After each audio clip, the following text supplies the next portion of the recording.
बिस्मिल्लाहिर्रहमानिर्रहीम। कैसे हैं आप स्टूडेंट? खैरियत से हैं? ठीक हैं अल्हम्दुलिल्लाह। अब तो आप फाइनेंस को किसी हद तक समझना शुरू हो गए हैं और अभी हमें बार बार, जैसे कल के लेक्चर में हम जिक्र कर रहे थे, अगेन एंड अगेन उन चीज़ों का जिक्र आता चला जाएगा जिसके ऊपर ऑलरेडी हम काम कर रहे हैं। आपको याद होगा जब हमने एनवीटी का आगाज़ किया तो हमने एनवीटी को थोड़ा सा एक टेबल बनाकर समझा था कि हमने कहा था जी एनवीटी क्या है। हमने कहा तीन तरह की एनवीटी है जी, ऑर्डिनरी, ड्यू एंड डिलेड। फिर मैंने कहा ऑर्डिनरी एनवीटी क्या होती है, इसमें क्या करेक्टरिस्टिक्स होती हैं? तो हमने कहा जी तीन तो एनवीटी की बुनियादी करेक्टरिस्टिक्स हैं: equal amount, equal interval, specified time frame. अब ये बातें आपको सारी समझ आ चुकी हैं, लेकिन एक चौथी बात थी कि first payment will be made at the end of each period. और हमने फिर यहीं से ये बात करे थे कि अगर इसके बारे में एग्जामिनर खामोश हो जाए तो भी हम ऑर्डिनरी एज्यूम कर लेते हैं। ये बात फॉलो करें, अगर इसके बारे में एग्जामिनर खामोश हो जाए। फिर हमने एनवीटी ड्यू, तीन अमाउंट उसी तरह ही I: equal amount, equal interval, specified time frame. First payment will be made at the start of the period. और अगर हमें स्टार्ट का कॉन्सेप्ट मिल जाए, बाकी क्लैरिटी ना मिले, तो हम उसको ड्यू तस्वुर कर लेते हैं। डेफर्ड में भी उसी तरह ही, equal amount, equal interval, specified time frame, but first payment will be made at the end of first period. इसकी बजाय हमने यहाँ क्या लिखा था फिर? Other than. यहाँ एंड की बजाय हमने कहा था अदर देन 0 एंड 1। 0 और 1 के अलावा कोई भी पेमेंट है तो उसको हमने कहा था कि ये क्या है? एनवीटी डेफर्ड है, डिलेड है। अच्छा, फिर हमने कहा यार ये जो सारा कुछ पढ़ा है, फार्मूलाज पढ़े हैं, इसको समराइज किया था हमने कल के लेक्चर में। ऑर्डिनरी एनवीटी के ये दो formulas, future value and present value. फिर एनवीटी ड्यू के ये formulas, present value, future value. और फिर ये जो रेड फैक्टर आ रहा है, इसकी अहमियत का हमने समझा था। फिर इसी तरह एनवीटी डेफर्ड एनवीटी के बारे में, प्रेजेंट वैल्यू, फ्यूचर वैल्यू।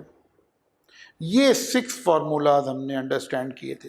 फिर हम कल पहुंचे थे कि अब दो काम छोटे छोटे से रहते हैं: प्रेजेंट वैल्यू को डिफाइन करके डेली लाइफ से लिंक कर दें और फ्यूचर वैल्यू को अच्छी तरह समझ के कहीं डेली लाइफ से इसको लिंक कर दें। That's it. मेरी बात समझ रहे हैं? तो अब हमारा जो, हमारी ज़िंदगी में इर्द गिर्द जहाँ एनवीटी के कॉन्सेप्ट्स आ रहे हैं, हम उसको लेकर चलना चाहते हैं। फिर हमने कहा था जी इसको अंडरस्टैंडिंग प्रेजेंट वैल्यू में ये कॉन्सेप्ट हमारा चल रहा था कि loan, present value of future cash flow, show the amount of money borrowed today. Second एक काम आज हम करेंगे इसमें, लीज्ड एसेट। जब आप कोई चीज़ें किस्तों पर खरीद लें, एक तरह लोन ले लें। लोन लेने का मतलब होता है हमने बैंक से उधार ले लिया, मैंने 20 लाख बैंक से लोन ले लिया, अब उस 20 लाख का मैं जो मर्जी करूं, ये तो लोन होगा कैश की शक्ल में। एक होता है मैंने बैंक से कहा यार मुझे गाड़ी परचेज करनी है, मुझे लोन दे दो। ना कहा लोन नहीं, हम आपको गाड़ी ले लेते हैं। इसको हम कहते हैं किस्तों पर चीज़ खरीद ली, इंस्टॉलमेंट पर, लीज्ड एसेट।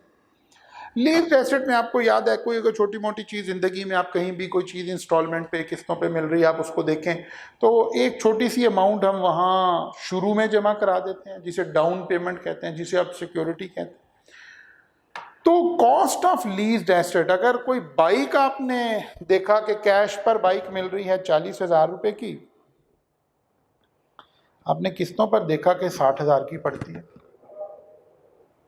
अब मैं बीच में से मिटा रहा हूं कि जी 60,000 नहीं पता, तो ये वाले काम कैसे होंगे, ये वाली ट्रांजैक्शन कैसे होगी? ये देखिए क्या लिखा हुआ है, cost of asset, cost of leased asset can be calculated by calculating present value of cash flows. इसके ऊपर भी बात करेंगे, लेकिन ये हमारा सेकंड टारगेट है। इसी तरह थर्ड, फोर्थ एंड फिफ्थ इसमें ऐड करके ही हमने बिल्डिंग खड़ी करनी है। तो हम पहले वाले पर वापस आते हैं, present value of future cash flow shows the amount of money borrowed today. अच्छा जी, फिर हमने टॉम वाले सवाल को सॉल्व किया था, जेरी वाला सवाल मैंने आपसे डिस्कस किया था। आपको पता है टॉम और जेरी की लड़ाई हो गई थी, जेरी ने अपना घर जाके अलग बना लिया था, तो जेरी ने 12,63,205 रुपया लोन ले लिया था। ओके, चलते हैं जी, आगे चलते हैं ज़रा। फिर हमने एक बात की थी कि यार चलें ये सवाल को तो छोड़ें, ये जो हमारा फार्मूला है present value is equal to R into 1 minus 1 plus R P raise to power minus N over R P, हमने कहा था यार इसके अंदर 4 चीज़ें लिंक हुई हैं, इसके 4 वेरिएंट बन सकते हैं। टॉम में मैंने आपसे पूछा कितना लोन लिया, और लोन हमने पहले ही डिफाइन कर दिया था कि प्रेजेंट वैल्यू को कहते हैं।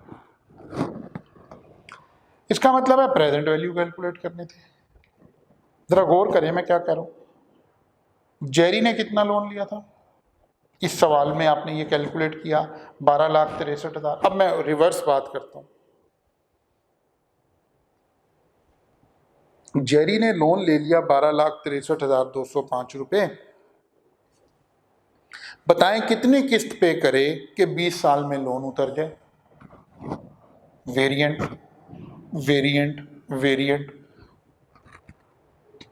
अब उसूली तौर पे तो कुछ नहीं करना, लेकिन हम एक मर्तबा आपके हाथ से आपके सामने सॉल्व करके दिखा रहे हैं ताकि कहीं बच्चे को कंफ्यूजन ना आ जाए। अदरवाइज कुछ नहीं है, इस फार्मूला में ऑलरेडी हम पढ़ चुके हैं। कोई भी चीज़ अननोन हो तो हम उसको एक्स पुट करके बाकी काम कैलकुलेटर नहीं करना है, आपने तो कुछ भी नहीं करना, तो परेशानी किस चीज़ की है। लेकिन फिर भी हम इन तमाम क्वेश्चंस को एक मरतबा आपके सामने करते हैं ताकि आपको ये ना लगे कि हो सर ने तो तेज़ी से गुजार दिया जी, पता नहीं समझ नहीं लगी क्या हुआ। तो लेट्स सी जी, मैं 1 बाई 1 अब हम इसके 4 वेरिएंट, एक वेरिएंट हम कल कर गए थे, तो मैं एक नया सवाल टेकअप करता हूँ। अंसर हैज़ बोरोड 8,40,000, एक अमाउंट दी हुई है, borrowed borrowed borrowed, present value को बोरोड कहते हैं। To buy a house, if he pays equal monthly installment rental, how much time is required to repay the loan if bank has charged 15% interest? बड़ी interesting बात हो गई। एक शख्स ने कितना लोन लिया, 8,40,692 बता दिया। अब वो कितनी जमा करा रहा है, 20,000 पर मंथ। वो कहता है इसका लोन से कब जान छूटेगी, कब इसके पैसे पूरे हो जाएंगे, लोन से कब जान छूटेगी, यानी कितनी किस्तें देनी पड़ेंगी, इसका मतलब है एन निकालना है आपने। तो जरा देखिए, सबसे पहले फिर मैं रुक रहा हूं जी, equal amount equal installment, okay done, specified time frame, एनविटी तो आ गई। पहला रेंटल कब देना है, अंजर ने पहली इंस्टॉलमेंट कब देनी है, क्वेश्चन को पढ़ें। If he pays equal monthly instalment of 20,000, बस खत्म बात, आगे लिखा ही नहीं। इंस्टॉलमेंट साल बाद शुरू होगी, 2 साल बाद शुरू होगी, आज ही देनी है, महीने बाद देनी, कुछ नहीं लिखा, silent, complete silent. When examiner is silent, ना स्टार्ट बताए, ना एंड बताए, ना टाइम बताए, it is assumed that annuity is ordinary annuity, ordinary annuity, ordinary annuity. So एनविटी is ordinary. क्यों ऑर्डिनरी है, साइलेंट होने की वजह से। अच्छा जी, चले लिखते हैं क्या क्या गिवन है, आपको क्या क्या चीज गिवन है, जरा देखिए क्या क्या गिवन है। नंबर 1, प्रेजेंट वैल्यू गिवन है 840,692। आर गिवन है कितना जी, 20,000 पर मंथ, पर मंथ। अच्छा जी, आर एन गिवन है 15% कंपाउंडेड मंथली, तो आर पी बना दिया 15 डिवाइडेड बाय 12, 1.25% पर मंथ। ये सारा काम आपने मेरे साथ कंपाउंड इंटरेस्ट में बड़ी तफसील से किया। कितने अरसे में लोन उतरेगा ये नहीं पता, एन निकालना है, एन अननोन है, कोई बात नहीं। फॉर्मूला हमारे पास है जी, present value is equal to R into 1 minus 1 plus R P minus N over, so present value 840692 is equal to 20,000 into 1 minus 1 plus x by 100, याद है परसेंट की वजह से, सॉरी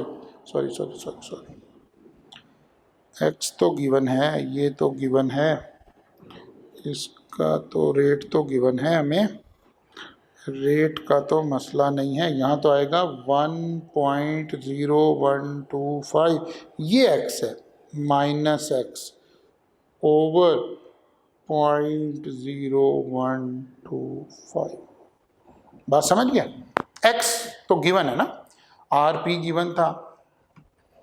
सो कुछ नहीं करना, पहले आंसर आ जाता था, अब भी आंसर आ जाएगा। पहले भी कैलकुलेटर ही कर रहा था, अब भी कैलकुलेटर ही कर रहा है।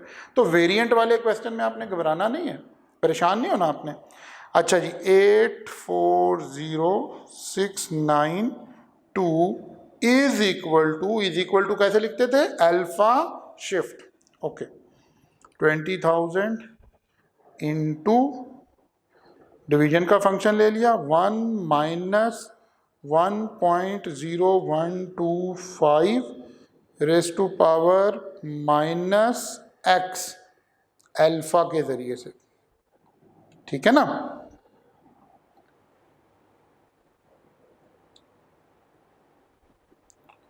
Race to power minus X divided by 0.0125 और ब्रैकेट को कर दिया क्लोज।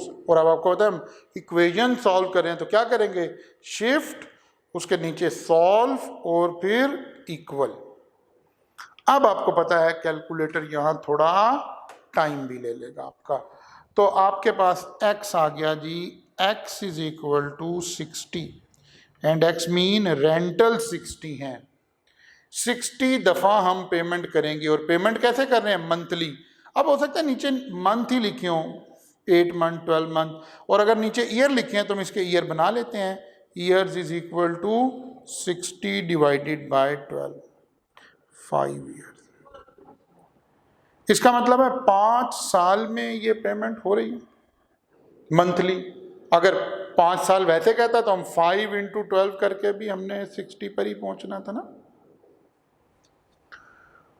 तो भाई वेरिएंट वाले सवाल में आपने परेशान नहीं होना, ये आसान है। सिर्फ आपने सवाल को पढ़कर अपना डेटा निकाल लेना है, फिर देखना है कि अच्छा इनमें से 4 में से कोई भी चीज़ मिसिंग हो सकती थी तो कोई बात नहीं है, अगर ये हो गई है तो भी कोई फर्क नहीं पड़ा। बात समझ आ गई है? ओके। फिर ब्लू कलर का क्वेश्चन आ गया। ब्लू का मतलब आपको पता ही है कि ये आपके गले पड़ गया, लेकिन मैं फिर भी एक दफ़ा रीड करता हूँ आपके साथ। Mister Anjar has borrowed 3152594 to buy a house. If he pays equal monthly installment 75,000, how much time is required to repay the loan if loan has charged 15% interest compounded monthly? उसी तरह चलेंगे, मंथ निकल आएंगे आपके, ईयर बनाने होंगे, year बना लेंगे, हो जाएगा ना। क्वेश्चन को आप इसी तरह नोट कर लेंगे, फिर इसको सॉल्व करेंगे, ये 5 ईयर ही आंसर आ जाएगा आपका। अच्छा जी, ब्लैक कलर का सवाल आकर अब आपके चेहरे पे ज़रा खुशी आ गई है कि ये सर ने करना है, हमने नहीं करना। ठीक हो गया, चलें कोई बात नहीं। देखते हैं जी क्या सवाल आया। Mister Anjar has borrowed 2.5 million, 25 lakh to buy a house. He has to repay the loan in 20 years. अब टाइम दे दिया उसे, by paying equal quarterly instalment. If the loan has charged 16% interest compounded quarterly on outstanding balance, calculate the quarterly installment. Loan mean present value, 25 lakh रुपया, ये given है, ठीक है। N 20 years, लेकिन साल में 4, ऐसे है। Quarterly 80 instalment, okay. और क्या गिवन है? RN गिवन है, कितना 16%। क्या निकालना है, आर पी निकालना है, डिवाइडेड बाय 4% आ गया। क्या निकालना है, आर निकालना है, रेंटल निकालना है। ओके, सबसे पहला मसला, क्या सीरीज ऑफ पेमेंट है, इंस्टॉलमेंट इंस्टॉलमेंट इंस्टॉलमेंट इंस्टॉलमेंट 20 साल तक 80 इंस्टॉलमेंट जानी है, equal amount, equal interval, specified time frame. पहली इंस्टॉलमेंट कब जानी है, फर्स्ट इंस्टॉलमेंट कब, सोचे, पढ़े, कुछ नहीं लिखा, खामोश, ऑर्डिनरी। फिर क्या लिखूं, T1280, कहानी खत्म। जैसे ही आपको समझ आ गया कि ये ऑर्डिनरी एन्युटी है, तो बस फार्मूले में से कोई एक चीज मिसिंग है, इससे क्या फर्क पड़ता है, क्या मिसिंग है, वो अगर फर्क पड़े भी तो इसको पढ़ना चाहिए जिसने कैलकुलेट करना, हमने तो नहीं करना। ये डिवाइस कहे कि सर ये तो बड़ा मुश्किल सवाल आ गया, ठीक है ना, इसने कैलकुलेट करना है, आपने तो कुछ नहीं करना, कैलकुलेटर ने करना। तो ओके जी, चलेंगे, डाल देते हैं हम इधर। Present value is equal to R into 1 minus 1 plus R P, ठीक है ना, यही फार्मूला है कि नहीं, ऑर्डिनरी। अच्छा, अगर ये ड्यू होती तो बस कुछ भी नहीं, मैं फार्मूला ड्यू का ले लेता। अगर ये डिलेड होती तो कुछ भी नहीं, मैं फार्मूला डिलेड का ले लेता। That's it. 2.5 million is equal to R X हो गया, 1 माइनस 1.04 माइनस 80 ओवर 0.04। जनाब,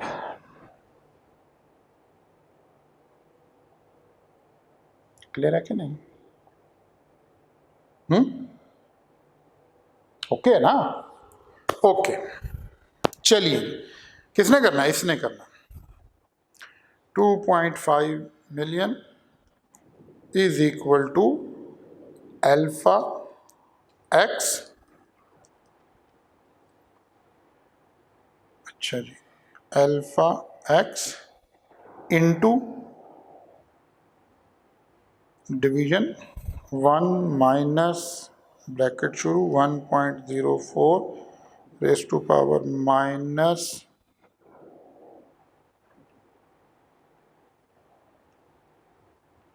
80 डिवाइडेड बाय 0.04, ब्रैकेट को एहतियातन क्लोज कर दें।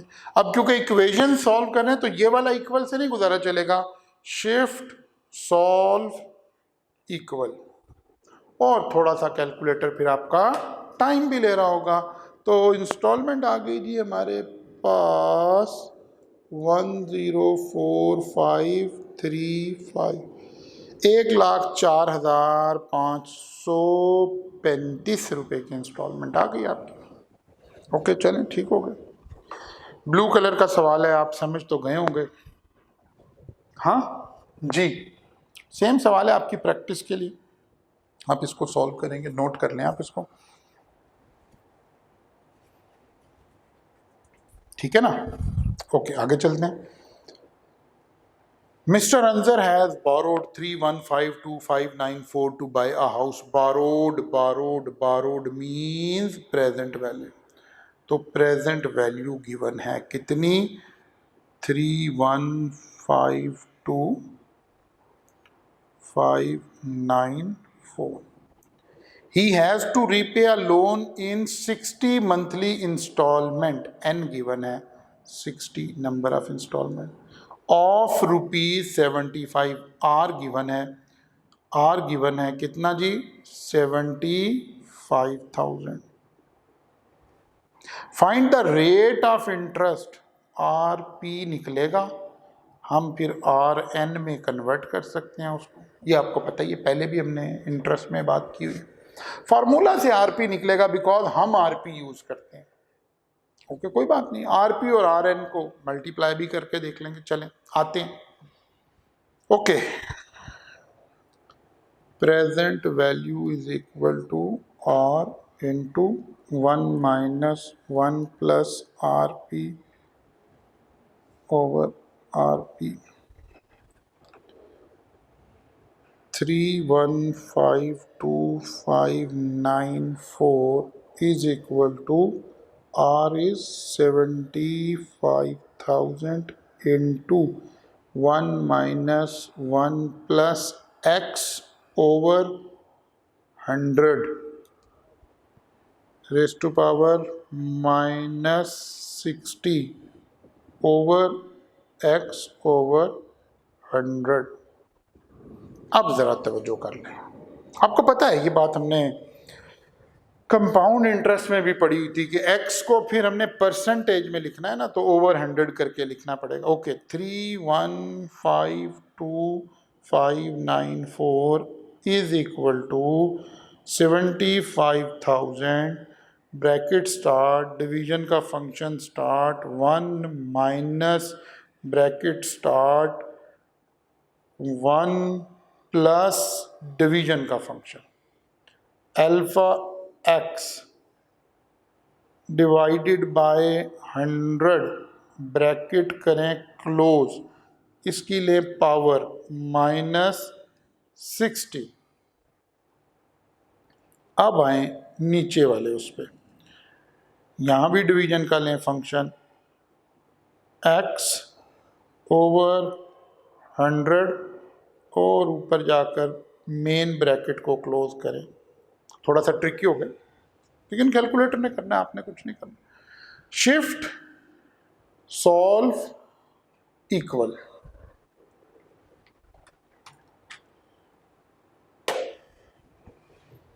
तो आपके पास x आ जाएगा, परसेंटेज है ना, तो ये आएगा, वैसे लिखा हुआ तो आपके पास आ रहा होगा, क्योंकि आपने 100 से मल्टीप्लाई करेंगे तो परसेंट का साइन आ जाएगा ना, तो ये आपके पास आ गया जी 1.25%। मैंने 100 से मल्टीप्लाई करके 0.0125 आपके कैलकुलेटर पे आया था, लेकिन ये x निकला है। x है पीरियोडिक रेट।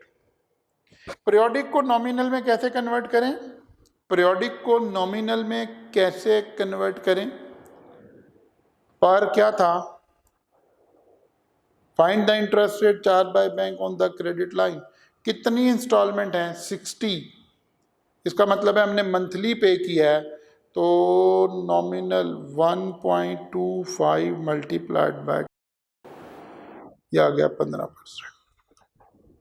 अब आपने देखना है, सवाल में नीचे ऑप्शन में हो सकता है इससे बनी हुई हो सकता है इससे बनी हुई, क्योंकि एग्जामिनर नॉमिनल भी पूछ सकता है, पीरियोडिक भी पूछ सकता है। 99% नॉमिनली पूछते हैं हम रेट, क्योंकि जब हम रेट की कोई गुफ्तगू कर रहे होते हैं ना, तो हम नॉमिनल में ही कर रहे होते हैं, ठीक है ना। जब हम रेट की कोई गुफ्तगू कर रहे होते हैं तो हम नॉमिनल में कर रहे होते हैं। पीरियोडिक में रेयर है ज़रा, इसलिए पीरियोडिक का आंसर भी निकल सकता है। लेकिन दोबारा समझ लें, ये मैंने टेक्निक लगाई, डिवाइडेड बाय 100 किया, तो जब मेरे पास आंसर आया तो डायरेक्ट ये आ गया। ये हम अपने वो हमने कंपाउंड इंटरेस्ट में सारी बातें की हुई हैं, अगर आपको याद है तो। क्यों 100 से डिवाइड कर रहे हैं? अगर हमारा कैलकुलेटर जेन्युइन हो, उसमें सारे फंक्शन आ रहे हों, तो फिर डायरेक्ट टैक्स ही रख लेते, तब भी हो जाता। लेकिन क्योंकि कुछ बच्चों के पास पायरेटेड कैलकुलेटर होंगे, कुछ के पास ठीक होंगे, ये वो मेथड है जिससे सारे ही क्वेश्चन सॉल्व होते हैं, ठीक है ना। Okay, so interest rate is 15% compounded monthly. इसको लिखेंगे कैसे? 15% कंपाउंडेड मंथली, क्योंकि मंथली जा रही थी। ओके, तो ब्लू कलर का सवाल आ गया। Anzar has borrowed this amount to buy a house. He has to repay the loan in 60 monthly installment of rupees 50,000 each. Find the rate of interest charged by bank while providing loan. ठीक होगी बात। तो simply जी आप इसको solve करेंगे और मैंने आगे हिंट आपको दिया हुआ है कि आपका रेट क्या निकलेगा, 15% निकलेगा। ओके,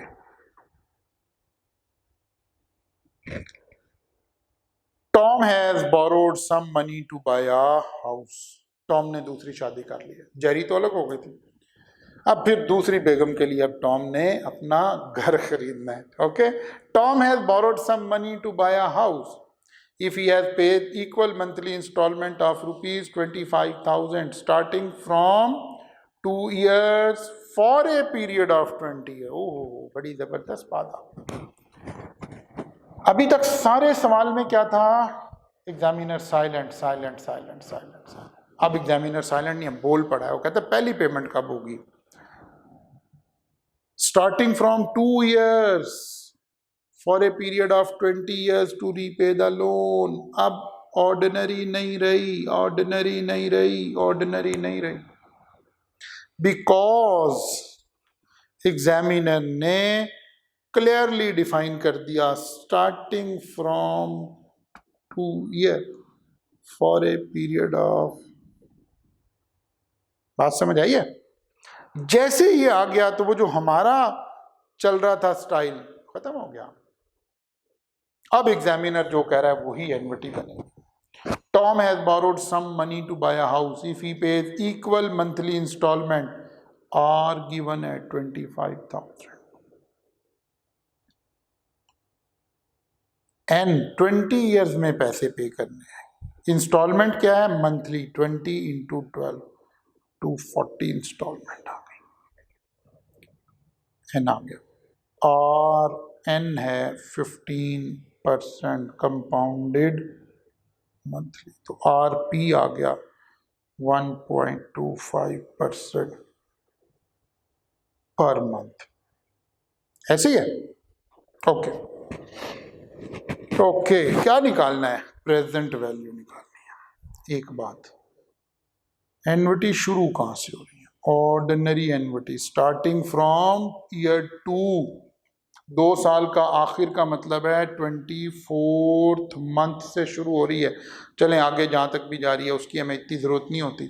वैसे हमने याद किया हुआ था कि अगर हमें एंड भी निकालना हो तो क्या करें, क्या करें, 24 में 240 में से एक कम कर दें, 239 ऐड करें, इसका मतलब है 263 मंथ तक चलेगा।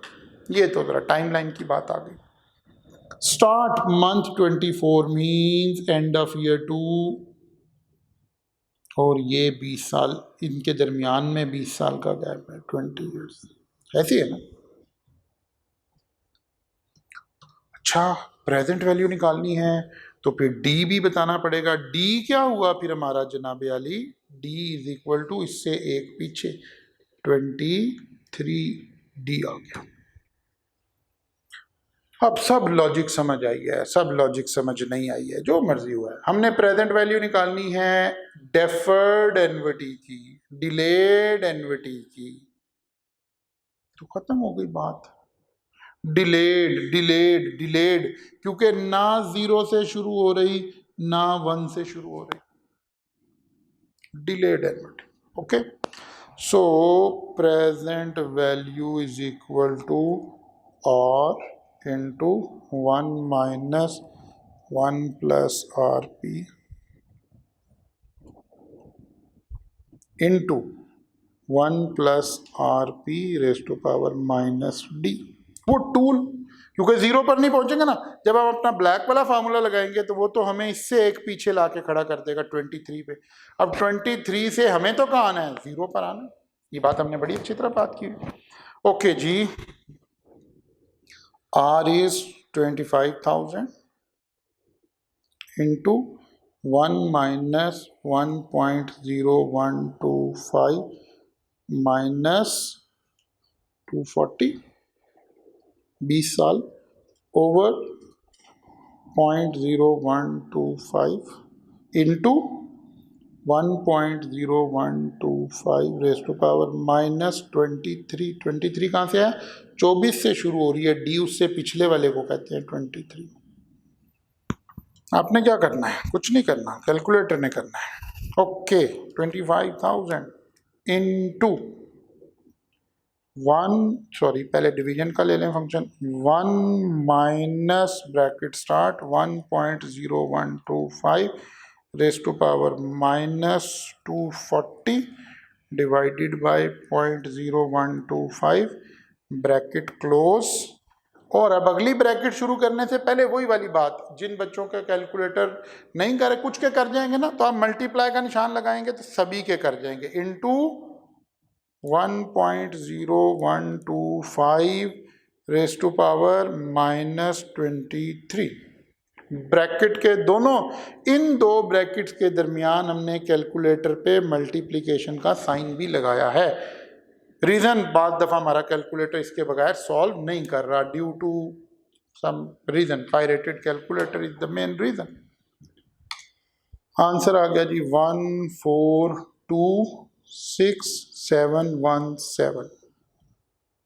ओके, 14,26,717 रुपये लोन लिया है। ओके, तो मैंने डिफरेंट वेरिएंट आपको करा दिए और एक बात समझ आ गई, जो हमने मेन थीम लिया था, क्या थीम लिया था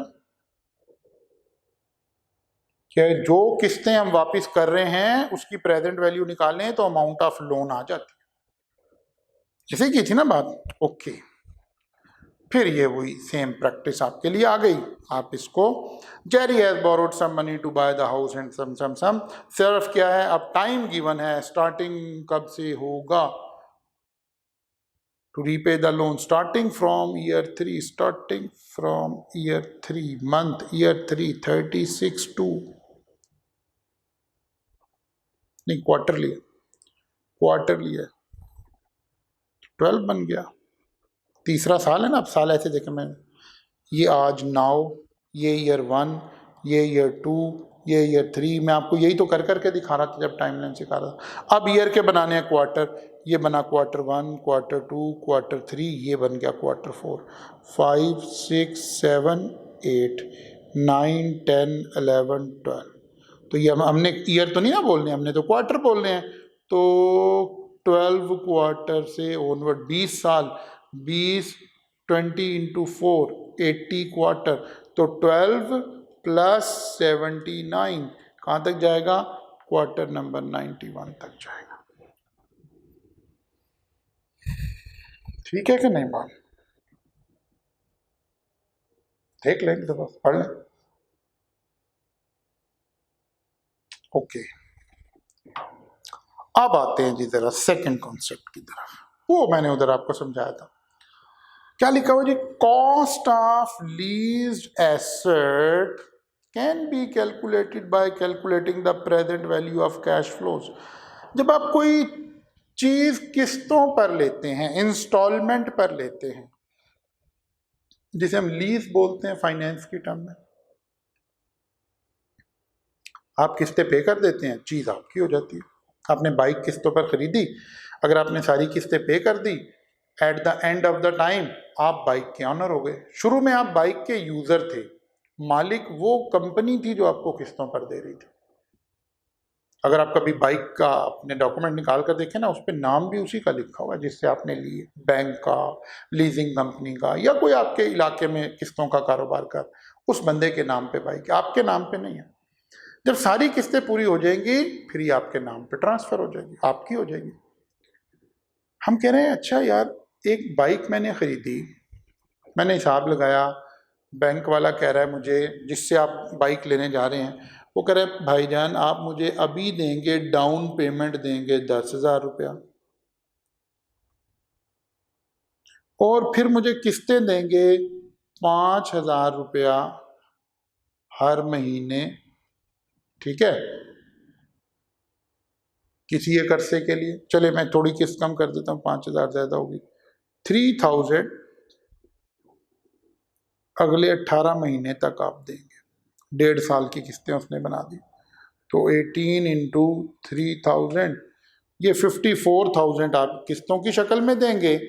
आपका एक आम इंसान कैसे सोचता है, वो कहता है यार मुझे बाइक 64,000 की पड़ गई है किस्तों पर। अब ज़रा मेरी तरफ तवज्जो रखें, क्या हुआ, आप बाइक लेने गए तो उसने कहा यार 10,000 रुपया तो दे देना मुझे एडवांस, फिर हर महीने 3,000 रुपया देना है आपने मुझे अगले 18 महीने का। 18 महीने में आपने दिए उसको 54,000 रुपया, 10 पहले दिया था। आप आम दोस्तों में ये कहते हो कि यार मुझे बाइक 64,000 की पड़ गई है, ठीक कह रहे हैं, एक आम सादा जिंदगी में ठीक है बात है।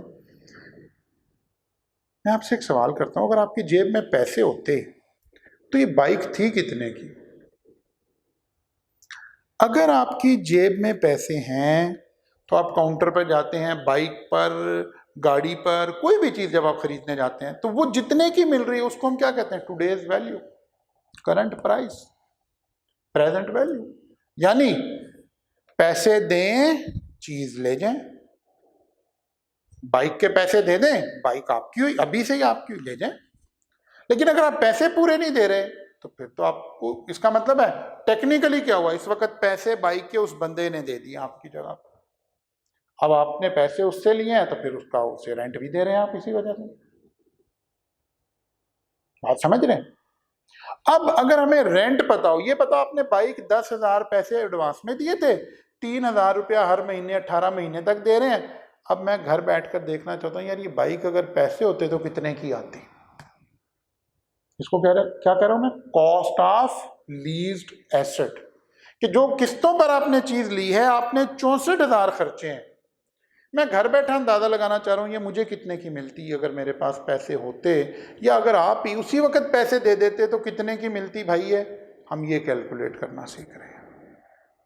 कॉस्ट ऑफ लीज्ड एसेट, जो चीजें किस्तों पर लें, can be calculated present value of cash flow. को किसकी प्रेजेंट वैल्यू? दो चीजें, एक डाउन पेमेंट, डाउन पेमेंट तो आपने अभी दी है, इसकी प्रेजेंट वैल्यू नहीं, रेंटल की present value, present value of rental. इन दोनों को जमा कर लें तो आपकी कॉस्ट निकल आएगी।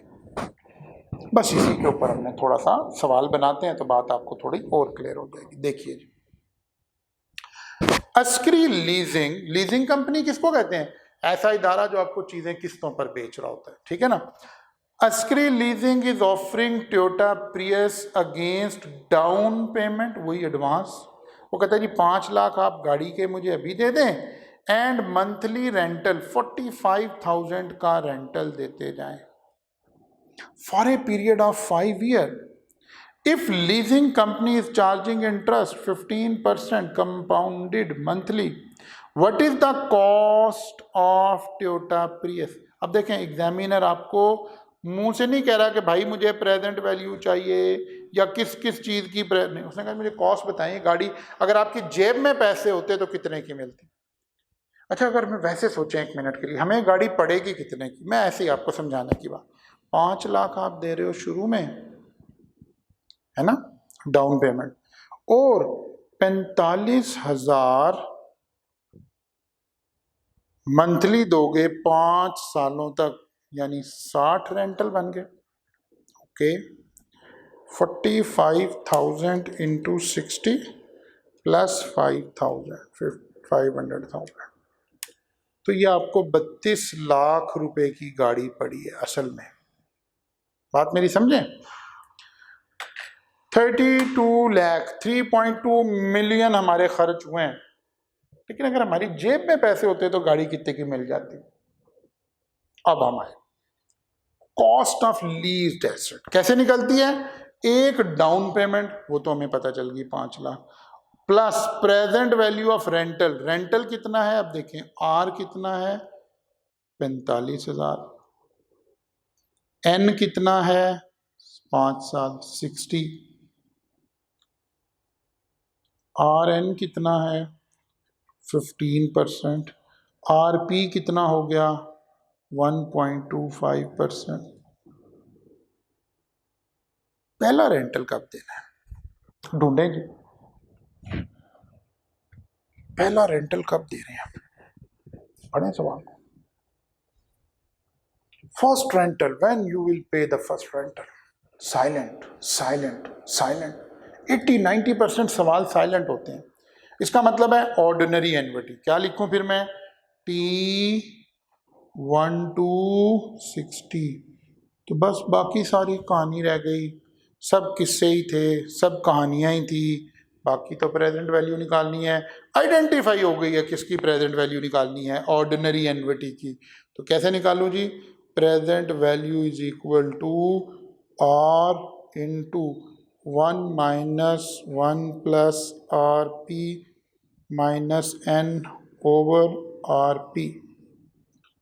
सो प्रेजेंट वैल्यू निकालनी है 45,000 इंटू 1 माइनस 1.0125 और minus 60 over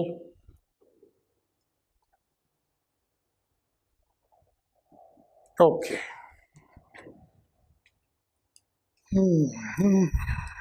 45,000 into division 1 minus 1.0125 raise to power minus 60 over 0.0125 आ गया जी 8191,556। एक तो ये अमाउंट आ गई, लेकिन ये तो है प्रेजेंट वैल्यू ऑफ रेंटल। इसमें डाउन पेमेंट भी तो ऐड करनी है ना हमने 5 लाख। कॉस्ट टोटल निकालने के लिए अभी मैं दिखाता हूँ दोबारा फार्मूला। तो ये आ गया 2391557 कर देता हूँ, चलो 23,91,557 रुपए की गाड़ी थी जो आपको लीज पर 32 लाख की पड़ी है। ये जो ओवर एंड अबव है ये क्यों है, टाइम वैल्यू ऑफ मनी है, पैसे का किराया है जो आपकी जगह पर बैंक ने डाले थे, लीजिंग कंपनी ने डाले थे।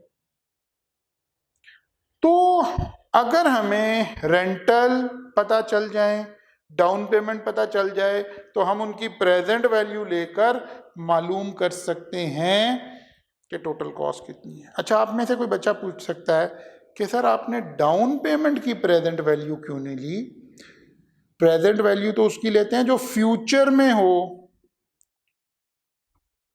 डाउन पेमेंट तो आपने आज ही देनी है ना, सिक्योरिटी जिसको आप कहते हैं वो तो आप अभी देते, शुरू में देते। हाँ, डाउन पेमेंट भी साल बाद देते तो उसकी भी प्रेजेंट वैल्यू निकालते, या मंथ बाद देखते उसकी, क्योंकि जो कैश में आपको आज दे रहा हूं, जो कैश में आपको आज दे रहा हूं, उसकी तो प्रेजेंट वैल्यू लेने की जरूरत नहीं है, वो तो पहले ही प्रेजेंट वैल्यू है ना, आज आज टुडे प्रेजेंट वैल्यू। तो इसलिए यहां लिखा भी ऐसे ही हुआ था, अगर आप गौर करें, present down payment plus present value of rental. Rental की प्रेजेंट वैल्यू लेनी है, डाउन पेमेंट की प्रेजेंट वैल्यू नहीं लेनी। ओहो, ये तो बड़ा काम खराब हो गया, ये तो ब्लू कलर का सवाल आ गया, तो आपको करना है। चले मैं पढ़ देता हूं। Ashraf purchase the new car costing 496,325 by leasing from bank. अब देखिए जरा, अशरफ ने गाड़ी खरीदी है, गाड़ी खरीदी है, cost means present value. He is required to pay 30,000 at the end of each quarter, rental आ गया। If the quarterly payment include 12% interest compounded quarterly, how much down payment Mr. Ashraf has paid? अब देखें, हमारे पास एक equation बन गई थी ना, cost is equal to down payment plus present value of rentals. Cost given है, डाउन पेमेंट एक्स है, प्रेजेंट वैल्यू ऑफ रेंटल हमारा फार्मूला दे देगा। यानी ऐसे मैं कहता हूँ 496,325 इज इक्वल टू, ये एक्स आ जाएगा और यहाँ फार्मूला आ जाएगा R into 1 minus 1 plus R P. अब ये ढूंढते हैं आर कितना है, 30,000, एन कितना है 5 ईयर, 5 इंटू 12 60, क्वार्टर 5 इंटू 4 20 करने में, क्वार्टरली पेमेंट कर रहे हैं ना, मंथली नहीं कर रहे। ओके, RN कितना है 12%, RP कितना हो गया 3%। तो बस ये सारा डाटा उठा के पुट करें, एक्स निकल आएगा। कैलकुलेटर ने करना है, आपने तो कुछ नहीं, सारा काम कैलकुलेटर से ही हो रहा होगा ना, आपसे तो कुछ नहीं हो रहा होगा। बस 2-3 मिनट के अंदर मुकम्मल हो जाएगा हमारा ये काम इंशाल्लाह ताला। तो अब आप सिर्फ इसको रिकंसाइल कर लें, ठीक है ना, जस्ट इसको रिकंसाइल कर लें। तो आपने देखा कि अगर हम इस सारी बात को समराइज करें तो एक बिल्डिंग हमने खड़ी करनी है, प्रेजेंट वैल्यू की एक बिल्डिंग हमने खड़ी करनी है।